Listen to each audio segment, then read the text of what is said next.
différence entre nous, puisque malgré tout, il y a des choses qui te dérangent, tu vois, et tu veux pas les appliquer, tu vois. Donc entre toi et moi, il n'y a pas de différence. Maintenant, quelqu'un qui veut suivre les textes à 100%, il y aura des différences certaines. Parce que moi, je vais réfléchir avec mon cerveau et je vais regarder ce que dit la science, ce que disent les spécialistes. Tu vois, par exemple, sur l'affaire, sur l'histoire des mariages des petites filles, je vais aussi regarder ce que dit la science pour l'homosexualité. Je vais regarder ce que dit la science sur l'intelligence des femmes et des hommes. Voilà, je vais regarder ça et je vais juger par rapport à nos connaissances actuelles.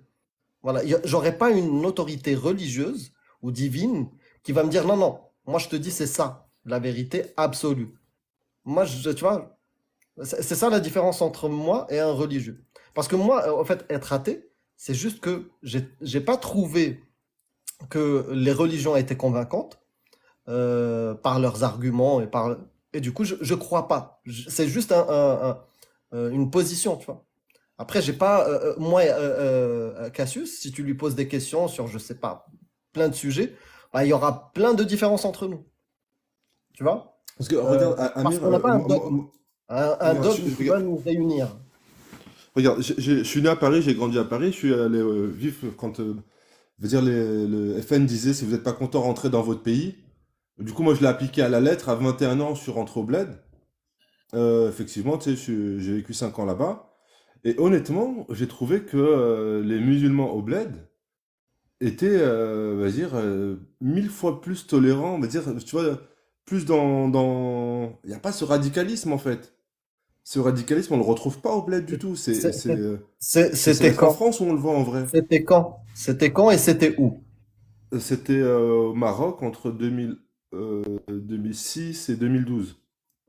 Ok. Et Donc, c'était où? honnêtement, C'était dans une grande ville. à Marrakech, Voilà. Voilà.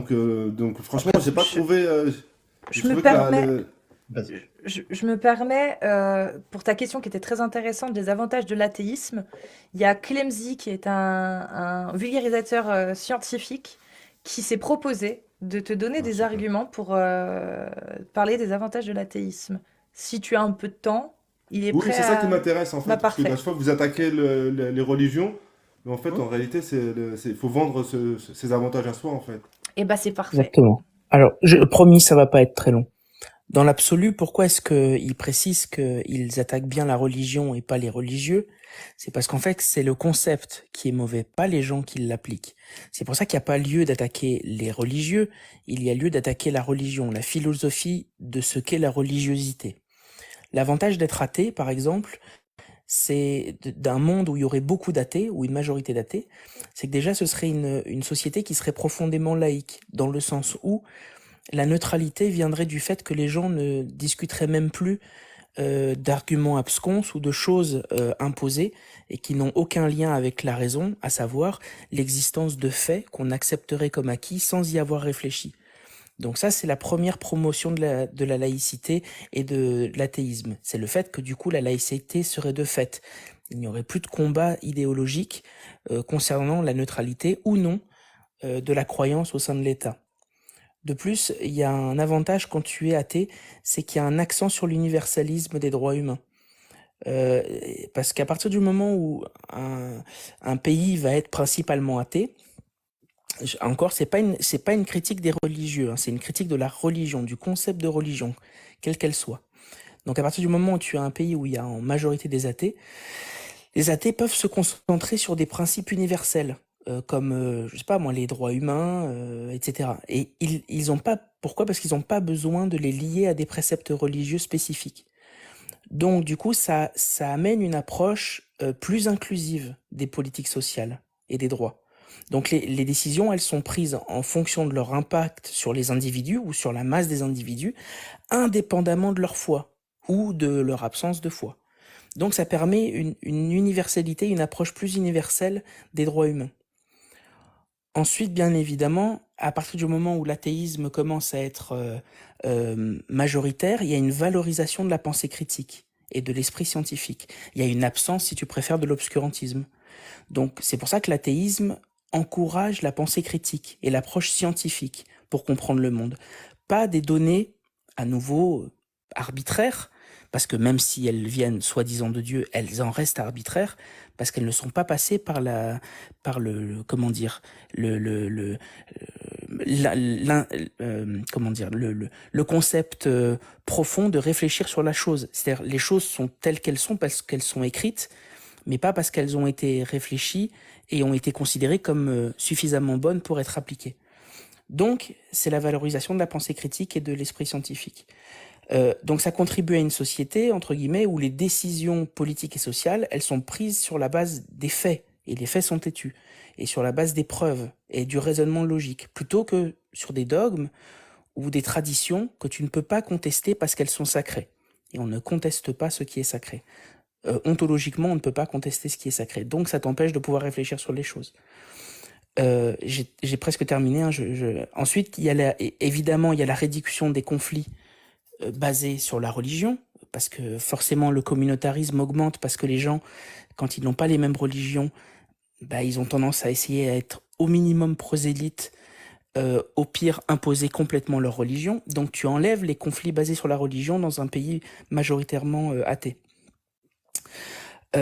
Tu as une promotion de l'égalité parce que tu as une absence de hiérarchie religieuse dans l'athéisme, profondément. C'est une absence de hiérarchisation. C'est pas une recherche de neutralité. C'est une absence de hiérarchie religieuse si l'athéisme devient majoritaire. Donc ça promeut une vision plus égalitaire des relations humaines. Les gens sont évalués, sont jugés sur la base de leurs actions et de leur caractère, plutôt que de leur adhésion totalement arbitraire à des croyances spécifiques. Et enfin, il y a une flexibilité profonde de la morale et de l'éthique à partir du moment où un pays est majoritairement athée, parce que vu qu'il n'y a pas de cadre religieux fixe, les athées ils peuvent adopter une approche flexible, adaptative de l'éthique, qui soit bien en accord avec le moment, l'année où ils sont, la période où ils vivent. Ils ne sont pas obligés de rester sur des normes qui étaient vraies il y a 1400, 2000, 2500 ans. Ils permettent d'avoir une morale et une éthique qui est bien ancrée dans son temps. Donc ça permet une réévaluation continue des normes morales, à nouveau en fonction de l'évolution de la compréhension humaine et des contextes sociétaux, pas d'un livre qui aurait donné des préceptes arbitraires. Voilà en gros les 5 ou 6 points en général qu'on donne pour promouvoir un pays athée, etc. Alors ça peut paraître du blablabla, etc. Mais non, c'est profondément Alors, j'ai universel et une petite logique. question, comme ça tu pourrais y répondre au passage, s'il te plaît. En fait, à quel moment tu définis la ligne rouge en tant que dire, politique athée? C'est quoi, tu attends de dépasser la ligne pour dire, bon, en fait, elle était rouge, donc je reviens en arrière? Parce que tu parles d'une réévaluation à chaque époque. De la flexibilité morale et éthique, tu parles de Oui, ça? la ligne rouge. Tu vois ce que je veux dire? C'est Concernant quoi, la morale et la ligne l'éthique? rouge pour moi, c'est aujourd'hui, ça peut être moral en tant qu'athée. Entre guillemets, je vais la faire courte, mais d'enfermer les femmes à la maison. Parce que pour moi, les femmes dehors, il n'y a plus de police. À notre époque, on va prendre ça, on va dire à chaque époque, on va faire évoluer les lois. C'est ce que tu as dit, hein. Et du coup, demain, ça sera peut-être moral de les laisser sortir. À quel moment bah, on va dire quelque chose d'assez simple. Les femmes n'avaient pas le droit d'avoir de chéquier jusqu'à il y a quoi, 50, 60 ans. Ils n'avaient pas le droit d'utiliser l'argent, on peut dire que c'était les secondes des hommes, mais c'était pas une question religieuse à ce moment-là. C'était pas du tout religieux, c'était plutôt, on va dire, de la laïcité. Ah, mais que les hommes De soient le- foncièrement faillibles et qu'ils ne prennent pas toujours les meilleures décisions, même en C'est leur ça, temps, oui, c'est ça que je veux c'est dire, une c'est cette vérité. ligne Mais rouge-là. bien sûr, non, mais évidemment que ça ne veut pas dire que tu vas avoir un pays absolument parfait, parce qu'il y a des pays qui ont mis l'athéisme de façon dogmatique. Je parle bien de l'athéisme non dogmatique, hein. Parce qu'il y a l'athéisme dogmatique et l'athéisme non dogmatique. Là, je parle bien d'un athéisme non dogmatique. Si tu mets un athéisme dogmatique, comme en URSS, c'est une catastrophe. Mais là, ce dont je te parle, c'est de l'athéisme non dogmatique. Mais évidemment, les humains évoluent, ont parfois des idées qui sont un peu, comment dire, attardé quant à leur application, et tu te retrouves avec des situations où c'est un peu compliqué. Après, le fait que les femmes n'avaient pas de chéquier dans ces années-là, déjà, il y avait peu de gens qui avaient des chéquiers, et de toute façon, il était clair que la vie devait changer, et les gens s'en sont chargés quelques années plus tard, en 1968 par exemple, entre autres. Mais évidemment que ça ne t'empêche pas d'avoir un pays qui a encore des mauvaises lois, des mauvaises décisions. C'est juste qu'on parle de vers quoi ça pourrait tendre, quels seraient les avantages. Ça ne règle pas tous les problèmes, ça ne réglera jamais tous les problèmes, mais voici quels sont les points qui permettent de dire, bah, il me semblerait qu'un pays plutôt athée aurait des avantages. Mais ça n'est clairement pas une solution à tout, bien évidemment. Il n'y a pas de solution miracle sur le Ok, sujet de la politique. merci pour ton honnêteté. Et du coup, par rapport à... Parce qu'aujourd'hui, regarde, en tant que musulman, bref, j'ai perdu un enfant, et ça m'a permis, parce que je suis musulman, de me dire, voilà, tu sais, il y a une vie après la mort, je reverrai mon enfant, tu sais, c'est plus facile à surmonter comme épreuve. Et du coup, en tant qu'athée, tu fais comment pour surmonter cette épreuve? T'es fataliste, tout Alors, simplement? alors Excuse-moi de t'avoir répondu. que ça t'ait aidé, alors je sais pas si c'est un cas que tu as vécu, mais que ça puisse Oui, c'est un cas aider. que j'ai vécu. Et Bon, en tant qu'athée, comment tu le ferais toi pour le...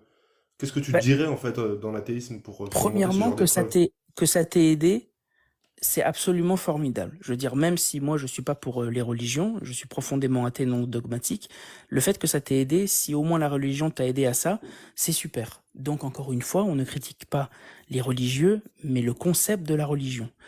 Un athée comme moi, par exemple, si jamais je perds quelqu'un, je vais peut-être que comment dire, le deuil sera peut-être plus difficile. Je le nie pas. Le fait de ne pas avoir d'amis imaginaires, le fait de ne pas imaginer qu'il y a un paradis ou que, comme je suis persuadé que mon enfant ou en l'occurrence par exemple mon grand-père, là il y a pas longtemps, est quelqu'un de bien, je n'ai pas l'impression qu'il va aller au paradis. Donc mon deuil sera peut-être plus difficile que toi parce que je n'aurai pas cette bouée pour me raccrocher. En revanche, ce que j'aurai, ce sera toujours les souvenirs et le fait que je ne pense pas non plus qu'il risque l'enfer.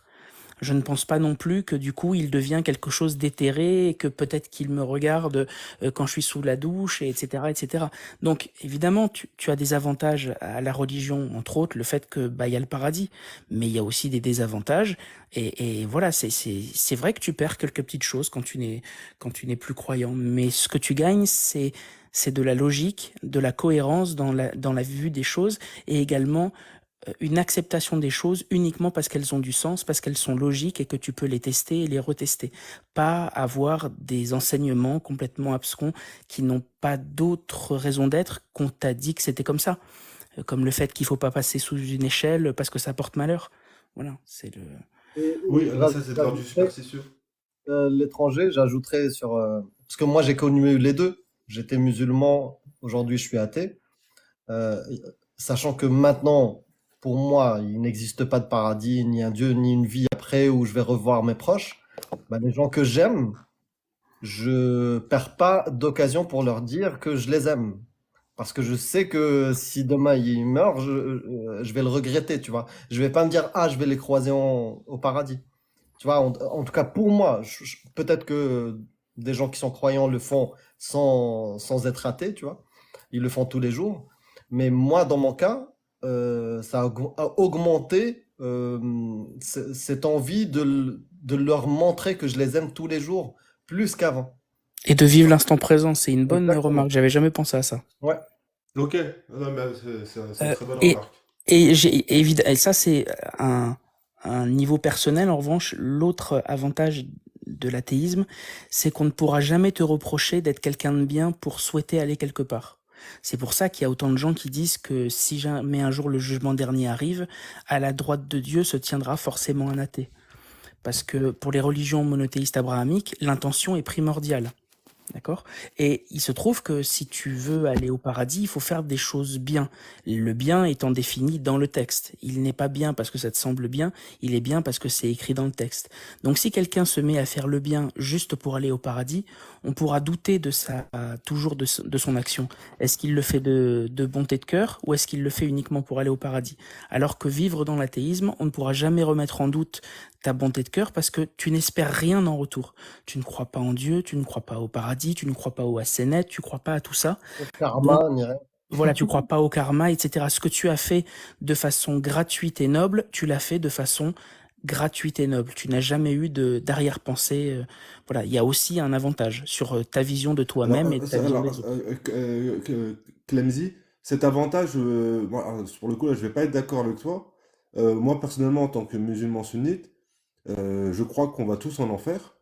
Tous, vraiment tous en enfer. Et il n'y a qu'une miséricorde d'Allah qui pourra nous faire rentrer au paradis. Donc je vis absolument pas avec le fait de me dire je vais au paradis ou je fais tout pour aller au paradis. Je sais que par défaut, je vais Je en te parle de la enfer. religion, je te parle pas de toi. Toi, tu as l'air Non, clairement d'être quelqu'un de bien, mais non, tu n'es non, pas alors très non, représentatif. je suis pas quelqu'un de bien du tout. Oh, non, non, non, au Non, contraire, mais pour dans le... le dogme, de toute façon, C'est ta l'étranger, façon de gérer le dogme, ouais. dans l'islam, effectivement, dans le dogme, voilà, il y a que des gens qui sont promus directement au paradis qui y vont, Voilà.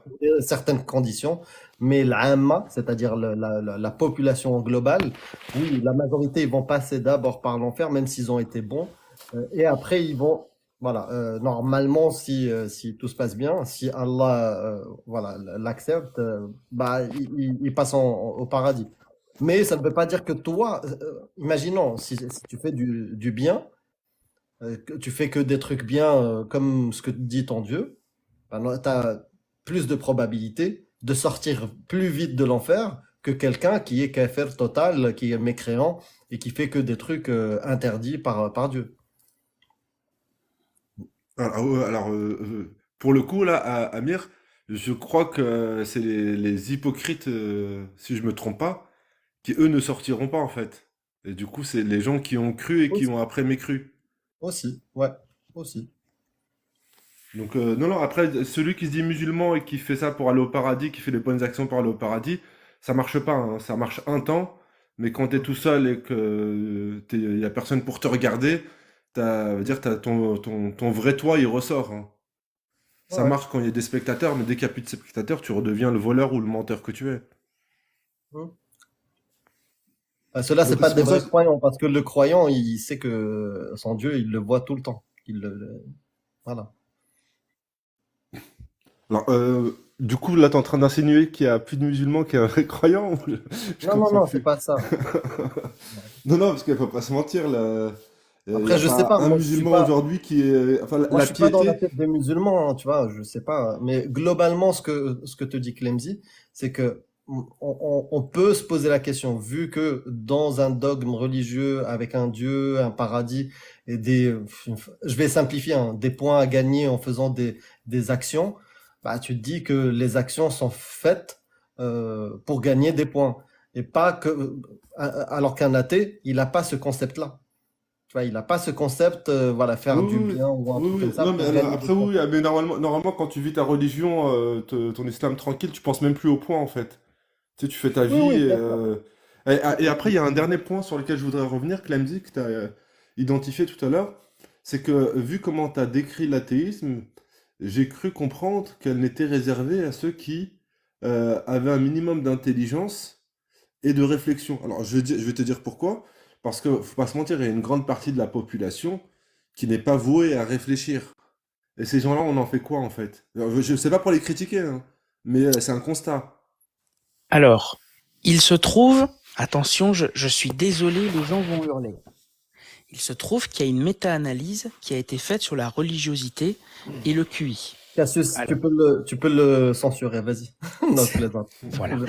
Il y a une méta-analyse qui prouve que la religiosité, en moyenne, donc c'est un recueil de 63 analyses qui ont montré qu'il y avait un indice défavorable de la religiosité sur le QI aux alentours de moins 0,24. Ce qui veut dire que, alors sachant que quand on fait une méta-analyse, le R, le rapport, est au maximum défavorable à -1 et au maximum favorable à +1.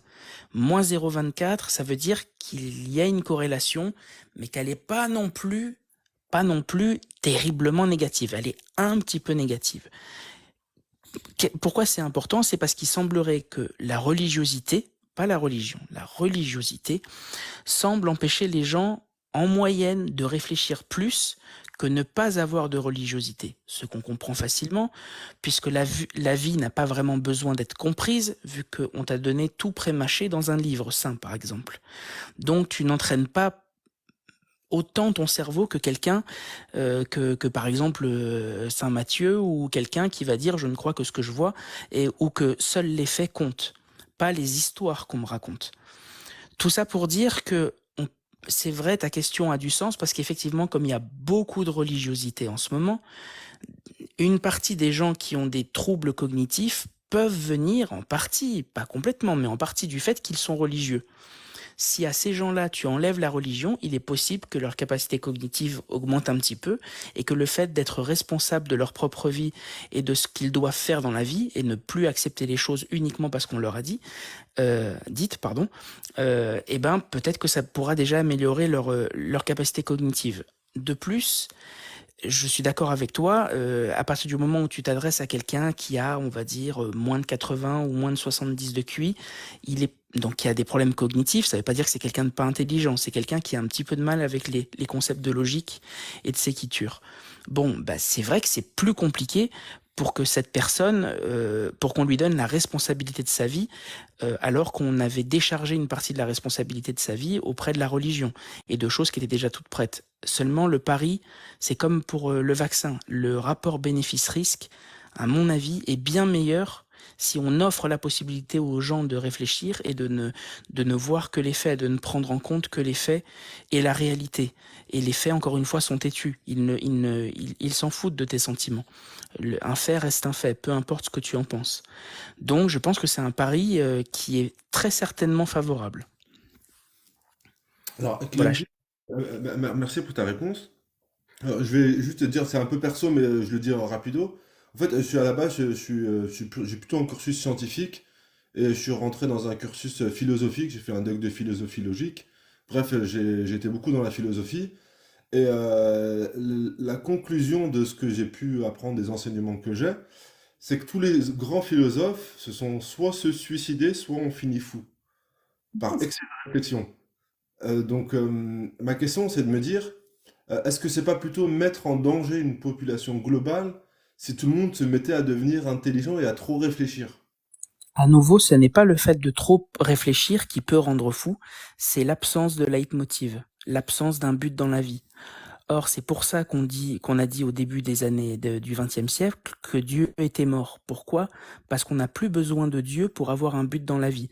Parce que la vie devient plus douce, plus facile, et donc les gens trouvent plus facilement dans leur vie un but. Effectivement, dans un pays où il est très difficile de trouver un but dans sa vie parce que la vie est très dure, l'espérance d'un paradis te donne un leitmotiv, te donne un objectif à atteindre, et l'absence de but dans la vie, c'est pour ça que les gens qui ont des passions se suicident beaucoup moins que les gens qui n'ont pas de passion.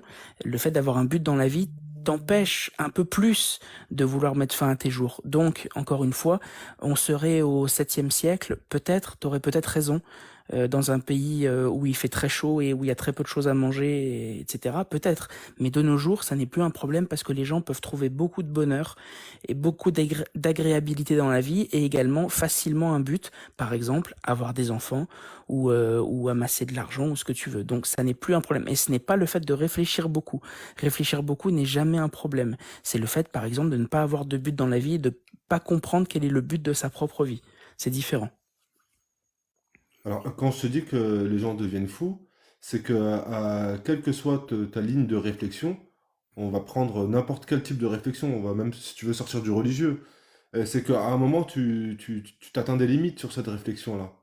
Et ce qui rend fou, c'est de ne pas pouvoir dépasser cette limite.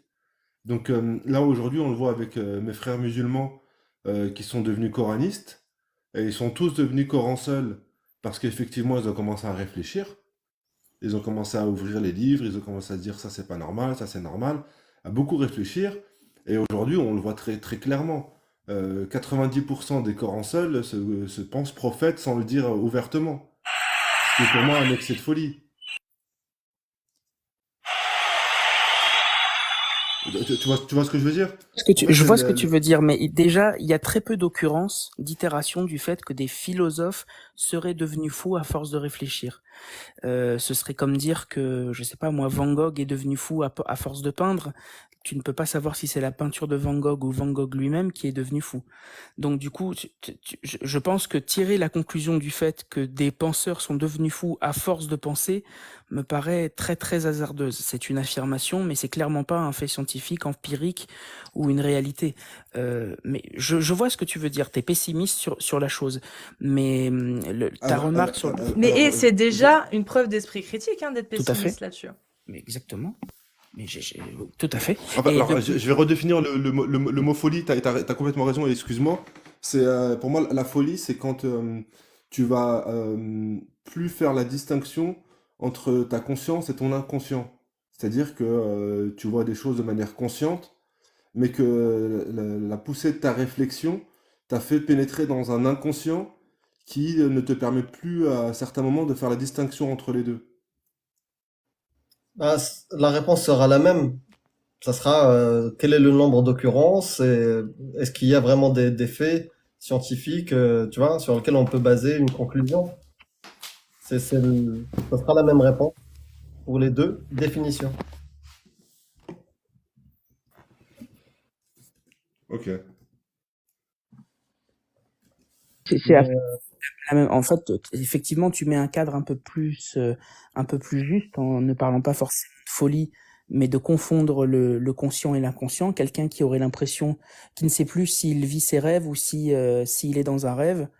Ou s'il est dans la réalité, effectivement, je doute que étudier, comprendre, réfléchir amène des troubles dissociatifs ou des troubles psychotiques. Il n'y a aucune donnée scientifique qui laisse à penser que trop réfléchir dans l'absolu amène à des troubles dissociatifs ou des troubles psychotiques. C'est souvent bien plus complexe que ça. On peut pas réduire le substrat au seul fait que tu aies plus réfléchi.